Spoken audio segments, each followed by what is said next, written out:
en los tiempos de COVID.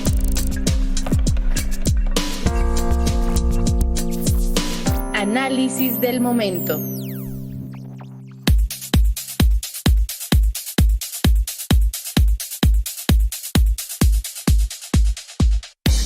En la entrevista nos acompaña el periodista Temoris Greco para conversar del conflicto entre israelíes y palestinos. En el reportaje hablaremos de lo que está sucediendo con las y los estudiantes de las escuelas normales de Chiapas y Puebla. En el comentario de la semana recordaremos al periodista Manuel Buendía, asesinado hace 37 años. Como cada viernes tendremos el resumen semanal de noticias internacionales acerca del COVID-19. Y disfrute de nuestra selección musical.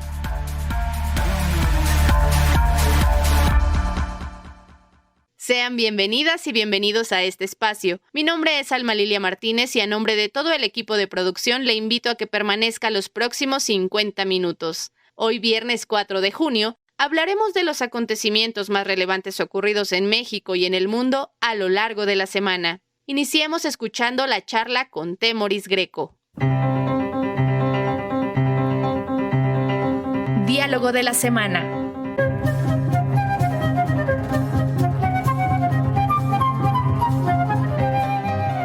Buenas tardes, estamos en el programa En Tiempos de COVID y hoy vamos a hablar con Temoris Greco, que es un especialista en varias guerras, entre ellas las que se han llevado a cabo por aquellos lugares del Oriente.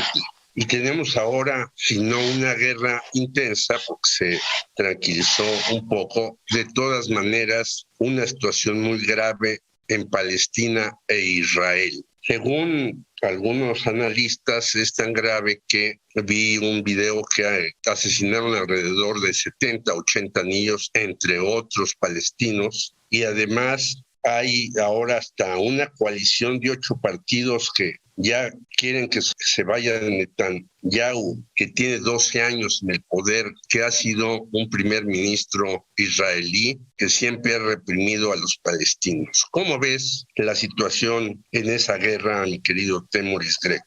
Pues mira, aquí tenemos un problema. Entre muchos. En primer lugar, es un conflicto muy largo y referirnos a este problema como en términos de lo que ha ocurrido en los últimos 2 o 3 años, o tal vez 12 años desde que Netanyahu tomó el poder, no nos permite encontrar las raíces profundas, que finalmente es la ocupación del territorio de un pueblo por parte de otro pueblo. Y es una ocupación militar. Y estamos también todavía en un llamado proceso de paz que ya nadie considera como tal, porque es a partir de los acuerdos de Oslo de 1993, en los que tanto israelíes como palestinos entraron en una serie de acuerdos de los que solamente emergió un sistema que es todavía más opresivo para los palestinos y que parecía hasta hace unas semanas, que parecía ya muy cómodo para Israel. Muy cómodo porque sigue con esta ocupación efectiva del territorio palestino, haciendo prácticamente lo que se le antoja, y sin que los palestinos sean capaces ni siquiera de tener algún tipo de unidad, porque como tú sabes, hay diversas facciones en Palestina. Está el partido Fatah, que es el que gobierna en Cisjordania, está Hamas, que gobierna en la Franja de Gaza, y además hay otros grupos palestinos que están en desacuerdo con los dos primeros. Entonces, esta situación de falta de unión de los palestinos es muy conveniente para Israel. Claro. Ahora, a mí me parece que Netanyahu en particular cometió un error importante al subestimar la capacidad de los palestinos de reorganizarse y sobre todo de volver a conseguir simpatía a nivel mundial. Durante el periodo de Trump, la causa palestina pasó ya no a un segundo plano, a un tercer o cuarto plano. Trump consiguió que varios países árabes que siempre habían mantenido la línea de frente contra Israel, consiguió que varios países árabes restablecieran relaciones con Israel, porque la verdad es que para los países árabes también el problema palestino había quedado en un plano muy lejano. Pero los ataques Los bombardeos ahora volvieron a poner en el primer plano la situación que está en Palestina, la enorme desigualdad de fuerzas que hay y también la falta de interés de Israel por proteger vidas civiles en su esfuerzo por acabar con su enemigo Hamas. Oye, mi querido Temoris, pero bueno, también el cambio de la capital de Tel Aviv a Jerusalén, que aceptó Donald Trump. Pero ¿por qué estos nuevos bombardeos, siendo que Israel iba ganando a la mala terreno y desalojando a los palestinos? ¿Por qué esta nueva situación tan complicada del bombardeo? Mira, hay una serie de factores que contribuyeron a crear este nuevo conflicto, que es el cuarto en 11 años. Pero uno de ellos que hay que tomar en cuenta es la complicada situación política interna en Israel. Israel lleva 2 años en una crisis política de la que no han podido sacudirse. Existía una coalición que dominaba Netanyahu, una coalición que se sostenía en buena parte por el acuerdo de que tenían que estar juntos varios partidos políticos frente a la amenaza palestina o al riesgo que les presentaban los palestinos. Sí. El tema es que desde la última guerra, la de 2014, pues como te decía, la cuestión palestina fue quedando abajo y abajo, pareció menos importante, y al parecer menos importante también fueron desapareciendo las razones por las cuales estos partidos tenían que mantenerse unidos en torno a Netanyahu. Netanyahu es el primer ministro que ha gobernado por más tiempo en la historia de Israel.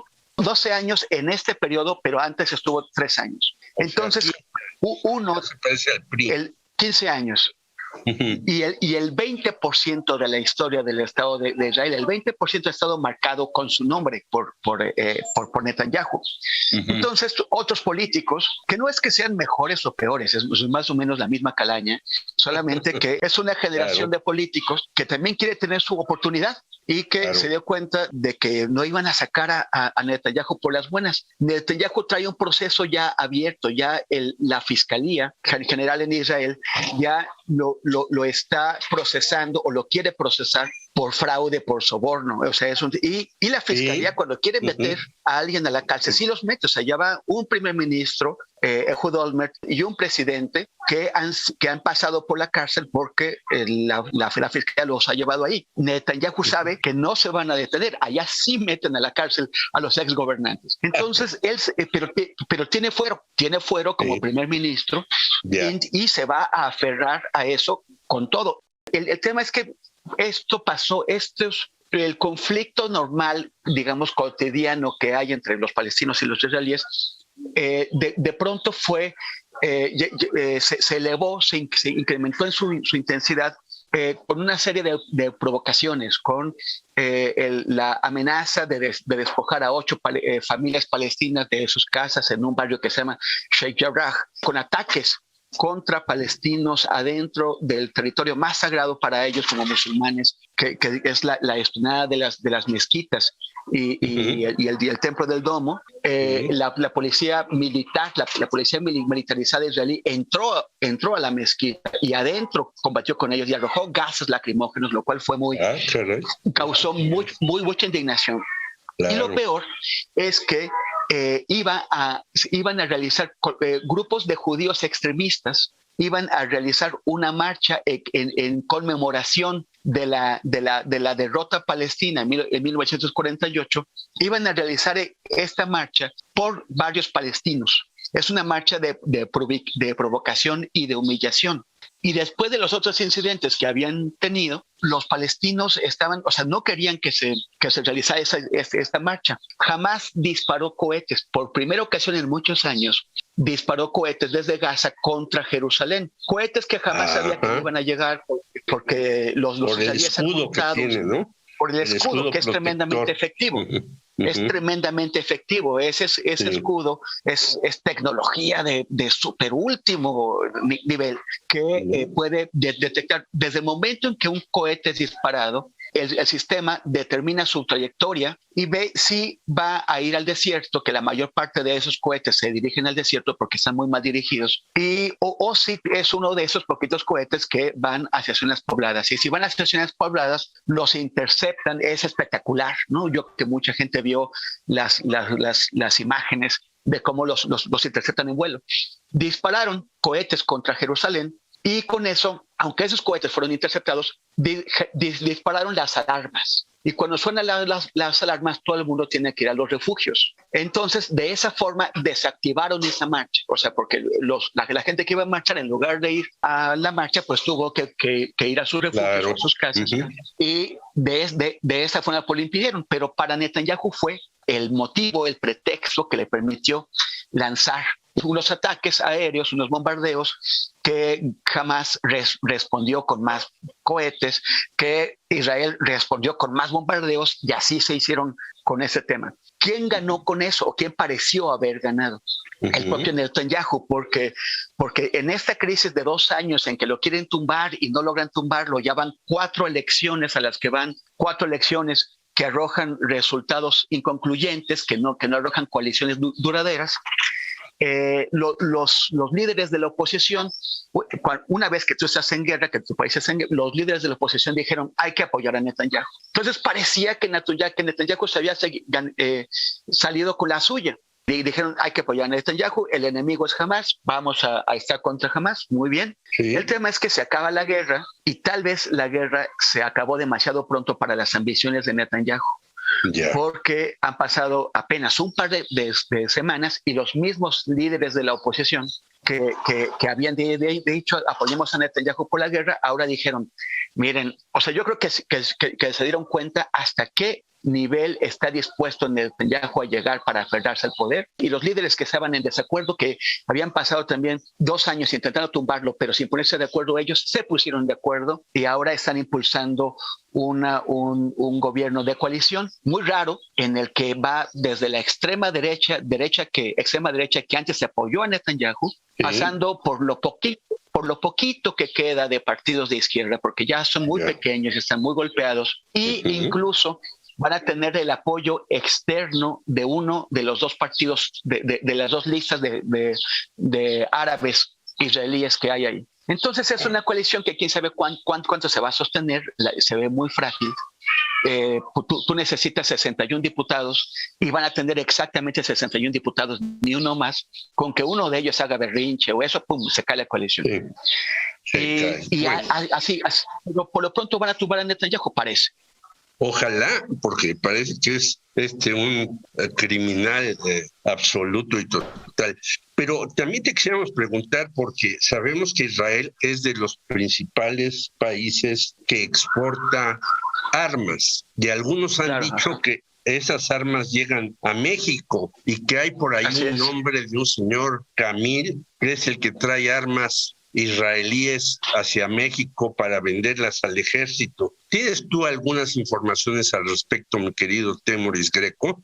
Sí, la industria de armamento de alta tecnología es una de las más importantes en la economía israelí. Y de hecho, el escenario de prueba de esas armas, o sea, el momento en los que ellos pueden demostrarle al mundo la eficacia de esas armas, pues es usándolas contra los palestinos. O sea, es un escenario real, ¿no? Un escenario con vidas de verdad que demuestra qué tan buenas son esas armas. Y son tremendos. Por ejemplo, los drones israelíes son de los mejores del mundo. Yo he estado en Gaza durante la guerra y tú los escuchas, siempre los oyes, pero nunca los ves. Están arriba en el cielo y son manejados. O sea, Jorge, los escuchas 24 horas y sabes que te están mirando.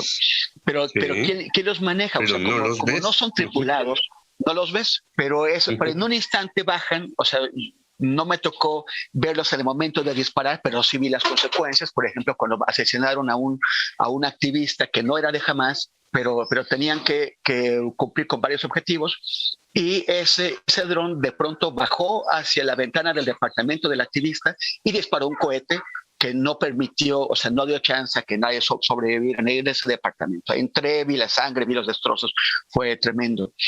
Sí, claro.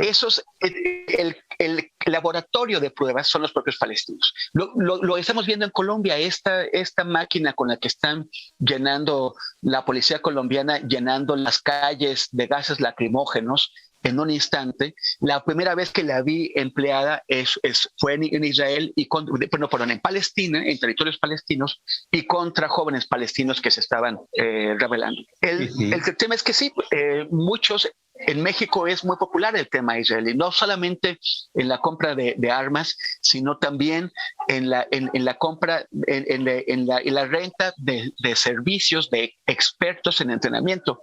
Ya alguna vez tuvimos un escándalo cuando se descubrió que la policía de Celaya, Guanajuato, estaba siendo entrenada por expertos israelíes y había cometido varios abusos contra sus ciudadanos. También en el plano de ese tipo de servicios, Israel está en la punta. Y también, y no solamente en eso, acuérdate lo que pasó en 2017, es un tema que todavía no está aclarado aquí en México, que ni siquiera el gobierno de López Obrador nos ha dicho qué es lo que ha pasado con eso, pero fue cuando una empresa israelí que crea un software de última tecnología que se llama Pegasus, la vendió, la empresa israelí dice que eso se usa solamente para combatir a terroristas o a criminales, pero el gobierno de Peña Nieto lo usó para espiar a periodistas, para espiar a activistas.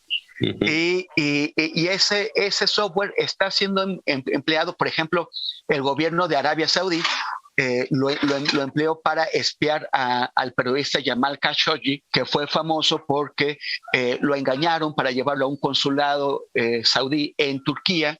Ahí lo asesinaron y lo despedazaron.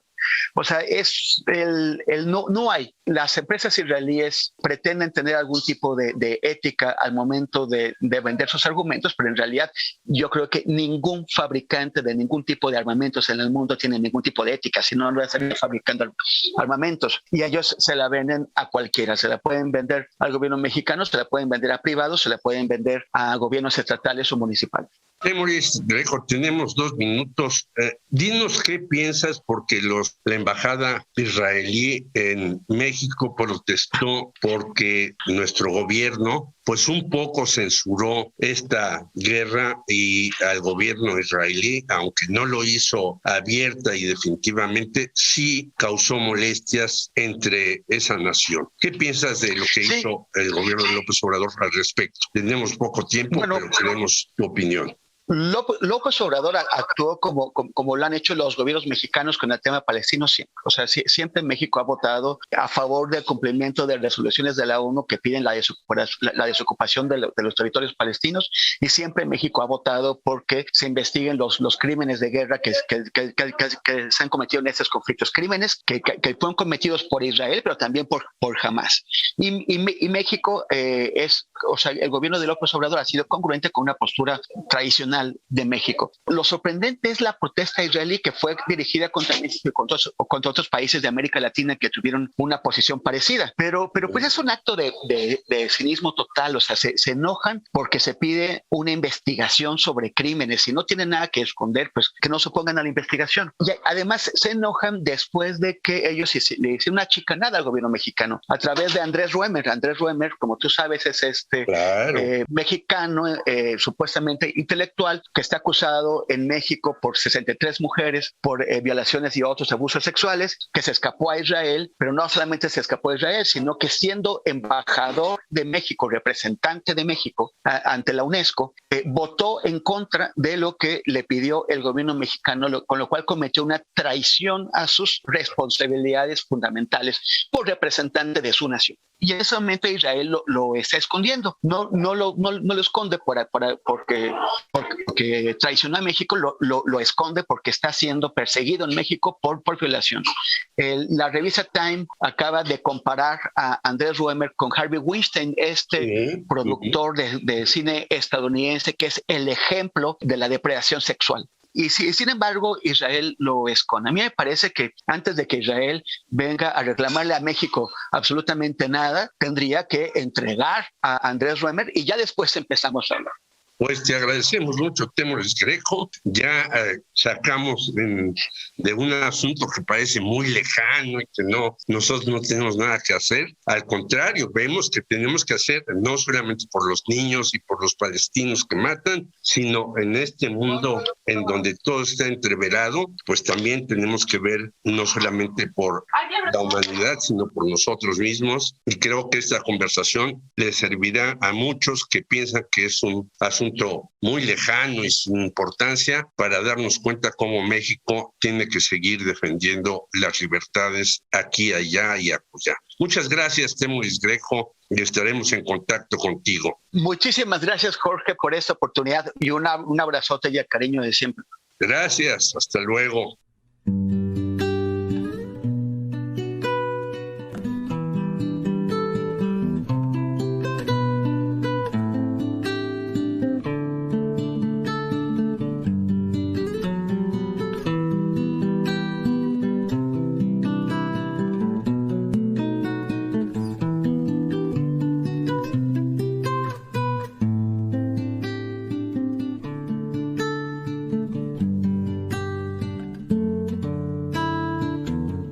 Señores de Occidente, escribo de muy lejos. Soy niño y palestino, no creo que recuerden que hace medio siglo ustedes permitieron tan solo por dinero que fuera amputada la tierra de mi abuelo, de mi abuelo. Tierra santa de todos y con los mismos dioses, dioses por los que matan en modernas cruzadas por ser distinto el nombre, dioses en los que algunos nunca más creeremos, no pueden ser reales si vemos lo que vemos, lo que vemos. De un gatillazo mueren los brotes de esperanza. Y aquí se desdibuja una paloma blanca.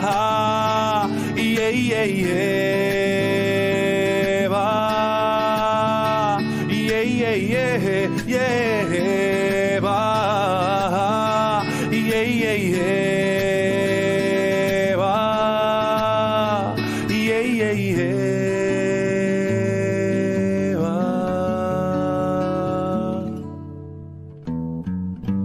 Con el alma curtida de recibir 1000 golpes, los hijos de las piedras habitan barricadas hondas contra cañones. La historia ha cambiado. David es de otro bando, ahora es asesino.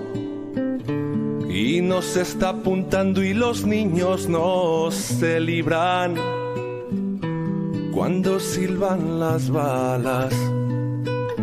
El pupitre vacío de mi mejor amigo me ha sangrado el alma. Que se traguen su odio y venga la vergüenza para ajustar las cuentas. Mi boca es la de todos y pido, señores, en sus manos yace nuestra esperanza. La vida, la justicia y una paloma blanca.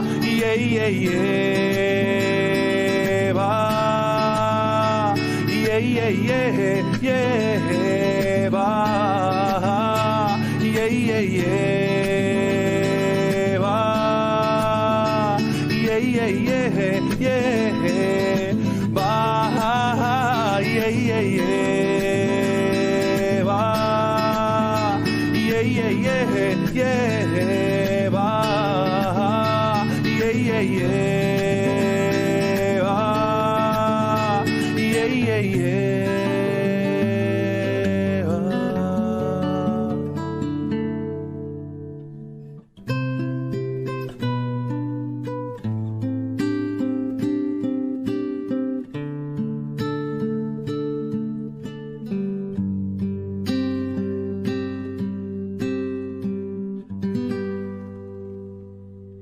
Es compleja la situación en la zona de Gaza y continúa. Es el cuarto conflicto en tan solo 11 años, además de las luchas internas de cada una de las partes. Lo que podemos decir es que ojalá cesen los bombardeos, porque los daños colaterales son muchos. Agradecemos a Temoris Greco por esta charla.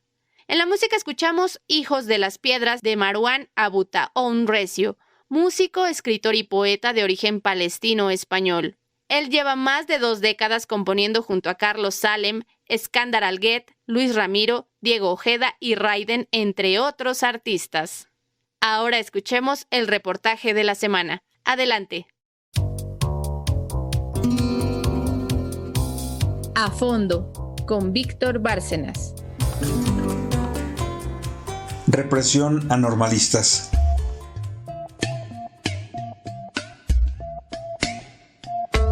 El fantasma de la represión a estudiantes normalistas de Ayotzinapa resurgió fuertemente estos días con nuevas detenciones en contra de jóvenes estudiantes normalistas de Chiapas y Puebla. Desde el pasado 18 de mayo, policías estatales desalojaron a estudiantes de la Escuela Normal Rural Mactumaxá de la caseta de cobro, ubicada en la carretera de Cuota, San Cristóbal Tuxtla Gutiérrez. Tras la acción policial, fueron detenidos 95 normalistas, 74 mujeres y 21 hombres. Alumnos de la normal acusaron a las autoridades de Chiapas de haberlos reprimido por exigir que el examen de admisión para nuevo ingreso se realice de manera presencial y no en línea, porque argumentaron: somos hijos de campesinos, gente proletaria y no tenemos acceso a internet para realizar un examen en línea. El gobierno de Chiapas del morenista Rutilio Escandón mantuvo en prisión a los jóvenes normalistas hasta el 24 de mayo, cuando liberó a 74 de las mujeres estudiantes. La liberación llegó poco después de que el alto comisionado de la ONU para los Derechos Humanos expresó su preocupación por el destino de los normalistas detenidos. Aún así, se mantuvo en reclusión a 19 estudiantes normalistas varones acusados de delitos de motín, pandillerismo, robo con violencia, daños y atentado contra la paz, la integridad corporal y patrimonial de la colectividad y del Estado. La tensión en Chiapas subió de tono cuando jóvenes normalistas y policías estatales se enfrentaron y fueron incendiadas oficinas del INE en Tuxtla Gutiérrez. Los estudiantes amenazaron con impedir la celebración de las elecciones en la entidad en caso de que no se libere a sus 19 compañeros. La represión y detención de los estudiantes normalistas en Puebla se produjo el pasado martes 1 de junio, luego de una protesta a las afueras de la Casa Aguayo, sede del gobierno del estado. Un operativo policial de 100 elementos desactivó la protesta con gases lacrimógenos y fueron detenidos 29 estudiantes normalistas, 23 mujeres y 6 hombres. La agrupación feminista poblana, Coaticue Siempre Viva, denunció que las estudiantes normalistas detenidas fueron reprimidas física y sexualmente y exigieron a las autoridades que los policías estatales responsables sean inhabilitados y puestos a disposición de la Fiscalía del Estado. Los normalistas pedían al gobierno morenista de Puebla de Miguel Barbosa cumpla con sus compromisos establecidos desde hace 2 años con la Escuela Normal Rural Carmen Cerdán de Teteles de Ávila Castillo, donde no está terminada la remodelación en 10 edificios y la fachada principal de la escuela, además de que no recibieron los 9.8 millones de pesos destinados a alimentos. El gobernador poblano aseguró que se ha atendido sus reclamos y se desactivó la protesta antes de que se tornara violenta, al tiempo que pidió a los estudiantes no dejarse manipular por intereses ajenos a sus causas.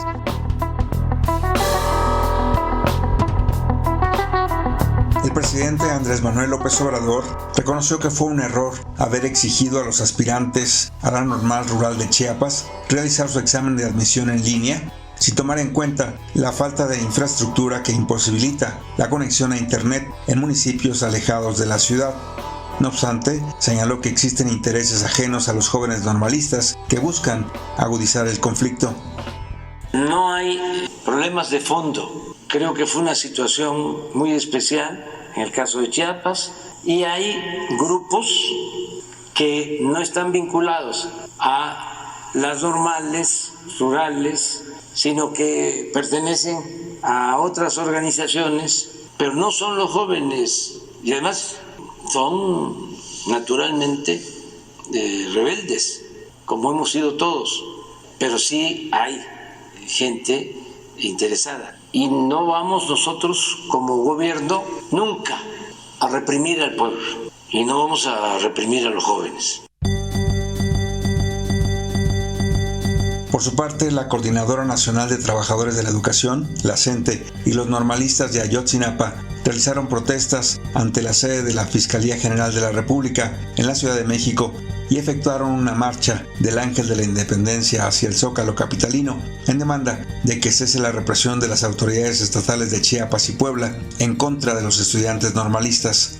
El líder de la CENTE en Michoacán, Gamaliel Guzmán, pidió al gobierno federal establecer una mesa de diálogo que permita restituir recursos a las escuelas normalistas y atienda sus necesidades, al tiempo que demandó se libere a los jóvenes estudiantes detenidos.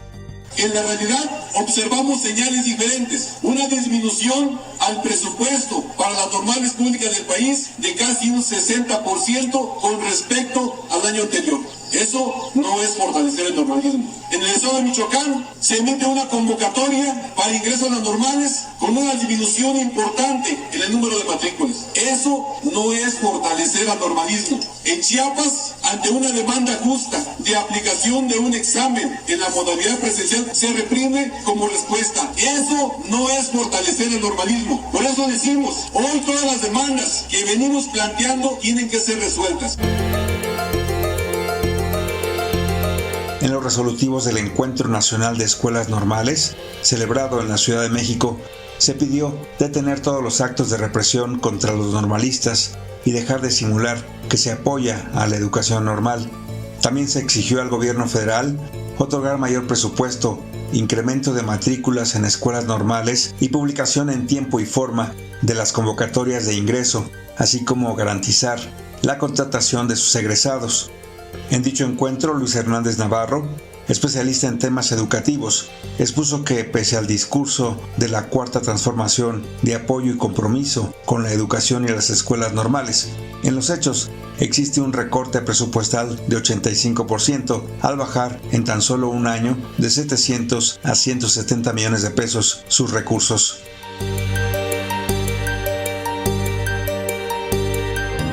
Finalmente, el miércoles 2 de junio se anunció la liberación de los estudiantes normalistas detenidos. En Chiapas, un juez de control determinó concederles la libertad provisional o bajo caución a 19 estudiantes que aún permanecían en prisión. No obstante, siguen los cargos en su contra y están impedidos de participar en marchas y movilizaciones. En Puebla, 43 estudiantes fueron liberados, pero también quedaron sujetos bajo reserva de ley.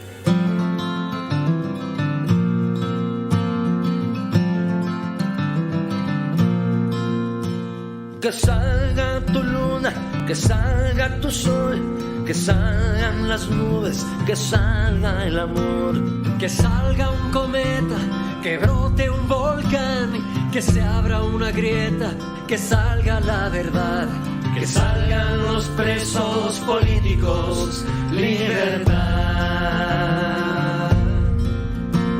Que salga la casta, que salga el jaguar, que salgan los niños cantando a jugar. Que salga la rabia, la gran tempestad, que salga la gente por su dignidad. Que salgan los presos políticos, libertad.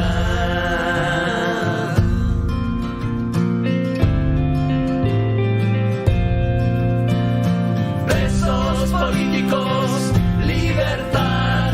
Presos políticos, libertad. Presos políticos, libertad. Que salgan las aguas, que salga el maíz, que salga el coraje, memoria y raíz.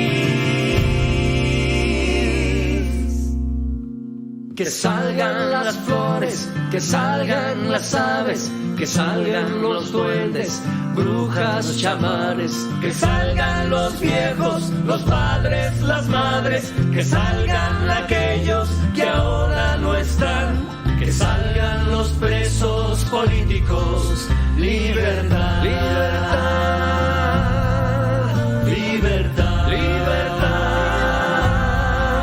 libertad, libertad, libertad, libertad,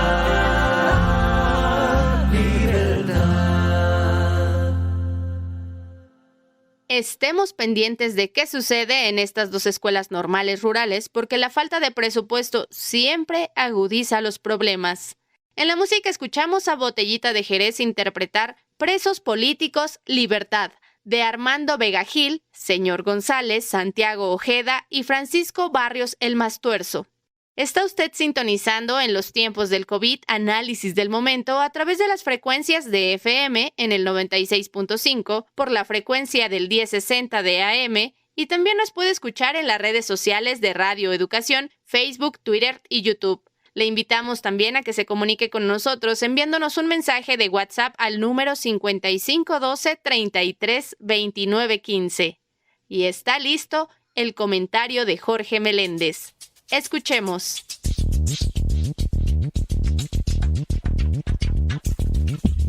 La presencia de Manuel Buendía.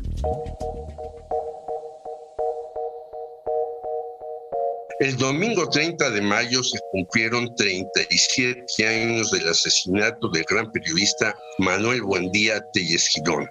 La ceremonia, que tradicionalmente se realizaba frente a la estatua de Francisco Zarco en las calles que confluyen Soto, Avenida Hidalgo y Reforma, estuvo sumamente desangelada, ya que la asistencia fue mínima.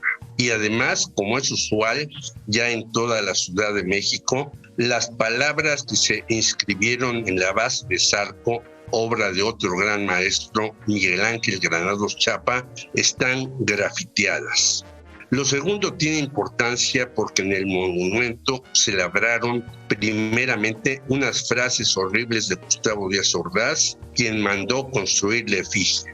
Pero gracias a la exigencia de centenas de periodistas que concurríamos anualmente y a la intervención de Alejandra Moreno Toscano, funcionaria del entonces Distrito Federal, las letras fueron cambiadas por las de uno de sus discípulos más conspicuos, don Miguel Ángel Granados. Es necesario recordar que Buendía fue asesinado al salir de su despacho en la calle de Insurgentes Centro, al cual había titulado como MIA, Mexican Intelligence Agency, para burlarse de la CIA, organización que fue blanco de sus columnas e incluso en un escrito divulgó a su jefe operativo en México, Ari Sternfield, con un valor inusitado. La investigación que hizo don Manuel de los nexos del narcotráfico con uniformados, la iglesia y las empresas privadas trajeron el odio de muchos, incluidos miembros del gobierno de Miguel de la Madrid. Es más, en un texto acusó al entonces presidente de México de haber hurtado el segundo apellido de la Madrid, por cierto, era ese Hurtado, varios millones de pesos del erario nacional, lo que enojó en gran medida las autoridades federales de la época.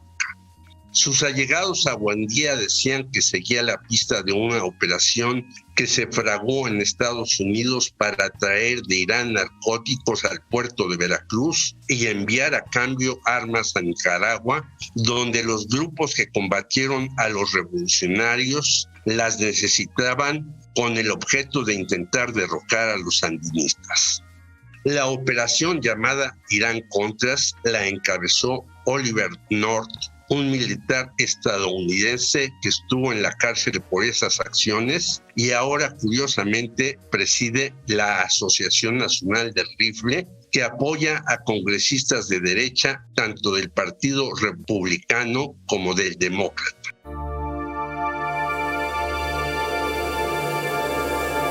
El hecho es que un 30 de mayo de 1984 ultimaron a Manuel Buendía de 5 balazos por la espalda. Quien llegó en un tiempo récord a la escena del crimen fue José Antonio Zorrilla Pérez, director de la Federal de Seguridad, no con el objeto de investigar el asesinato, sino para saquear el despacho del compañero de teclas y evitar que se divulgaran los nombres de muchos ligados al tráfico de estupefacientes. Según Granados Chapa, allí se inició el primer asesinato de la narcopolítica en México.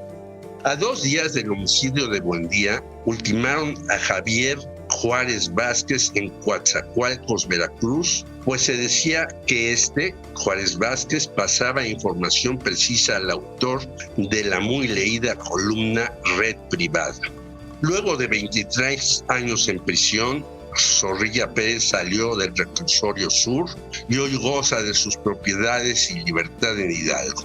Y desde entonces han ultimado a 283 periodistas con una impunidad del 98%.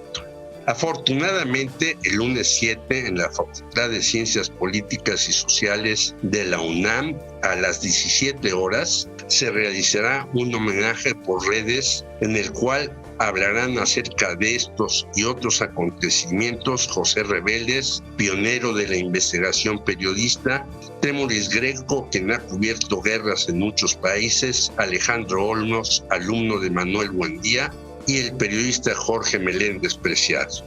Todo con el objeto de que la llama de la libertad continúe encendida. Está en nosotros, está en nosotros.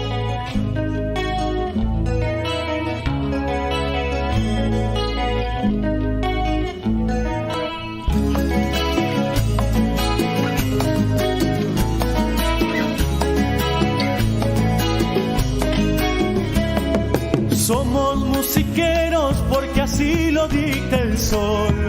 Somos los heroicos guerrilleros del amor.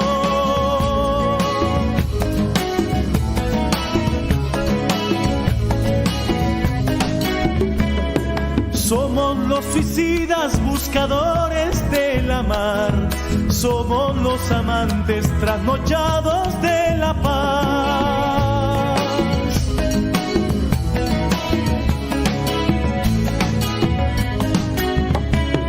Somos herederos de la duda y el temor. Somos alquimistas de la gran revolución. Somos mensajeros de la lucha y la verdad. Somos peregrinos de la amada libertad.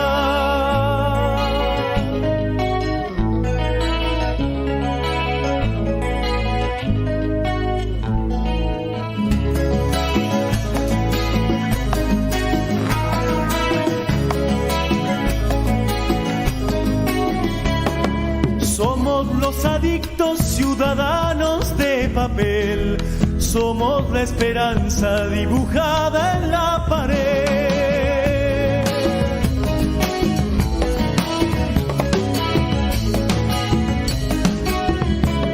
Somos los actores de la cruda realidad.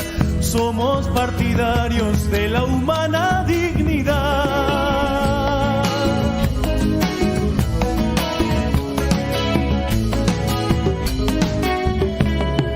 Somos disidentes de la puta corrupción. Somos compañeros de las madres del dolor. Somos mensajeros de la lucha y la verdad. Somos peregrinos de la amada libertad. Es importante recordar a esta figura del periodismo de investigación, Manuel Buendía, y seguir exigiendo el esclarecimiento de la muerte de 283 periodistas asesinados en el país. En la música escuchamos Somos Nosotros de Rally Barrio Nuevo. Damos paso a la información internacional más relevante del COVID-19 generada a lo largo de la semana.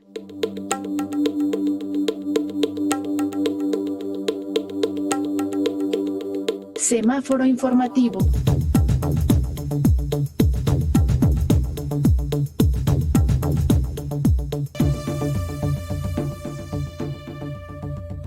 Se disparan casos de COVID-19 en América, caen en Estados Unidos, Canadá y México, informa la Organización Panamericana de la Salud.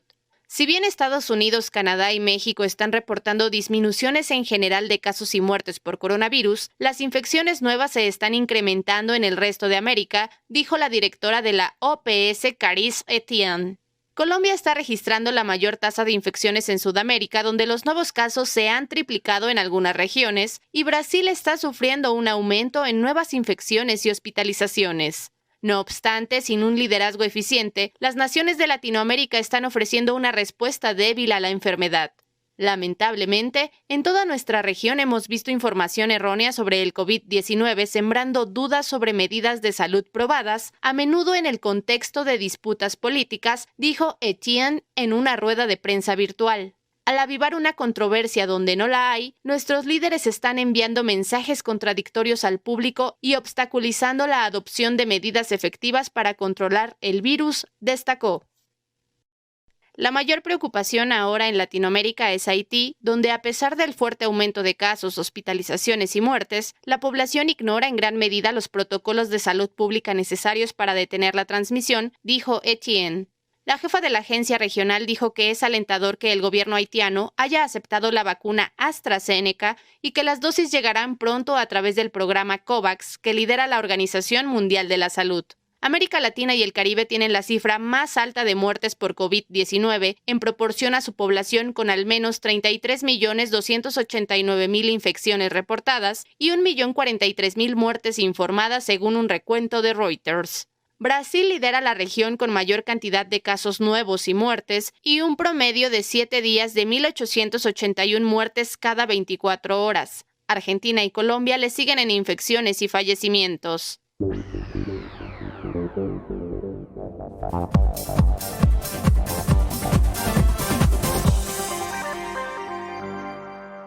Y escuche usted esto. En Estados Unidos ofrecen cerveza gratis para convencer a los que faltan de vacunarse. La cerveza gratis es el más reciente incentivo respaldado por la Casa Blanca para que los estadounidenses se vacunen contra el COVID-19, luego de que el presidente Joe Biden anunció el miércoles un mes de acción para recibir más inyecciones antes del feriado 4 de julio, cuando el país celebra el Día de la Independencia.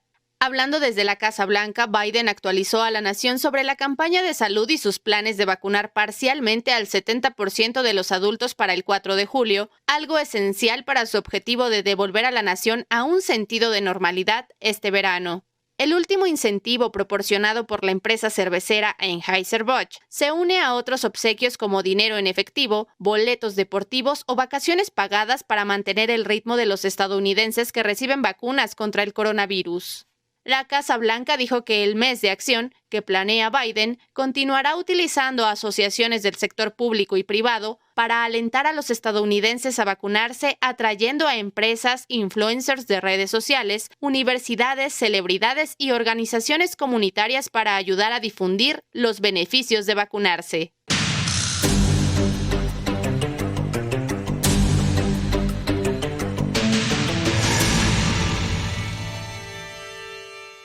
Y así llegamos al final de esta emisión. Se despide de usted Alma Lilia Martínez a nombre de todo el equipo de producción y lo esperamos el próximo viernes 11 de junio en punto de las 13:05.